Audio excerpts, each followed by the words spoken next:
So, ayun, magandang araw sa inyo lahat mga kaselyo. Today is August 15 and today in the Philippine history, ipinanganak noong 1895 si Asuncion Ariola Perez.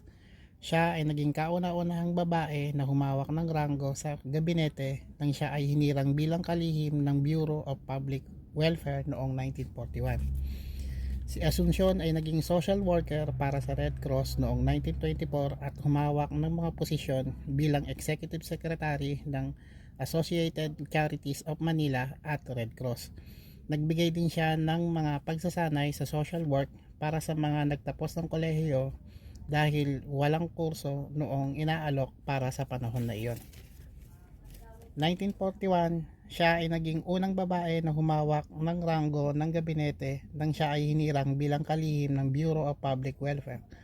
Pagtapos ng digmaan ay tinawag siya pabalik para magserbisyo sa gobyerno bilang superintendent ng Relief Office para sa Greater Manila at bilang presidente rin ng President's Action Committee on Social Amelioration.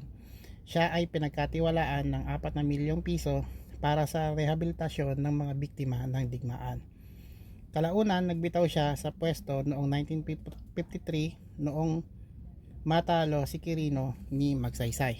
Ang kanyang buhay at ang kanyang karera ay nagmarka sa kasaysayan at humubog sa mga bagong leader na kababaihan ng Pilipinas. So ito po yung kanyang selyo. Actually 5 sila dito. Ito yung 1995 Great Filipinos Birth Centenary. So ito po si Ariola Asuncion Perez. Yan. So yun, maraming salamat po sa panonood. Hanggang sa susunod na video.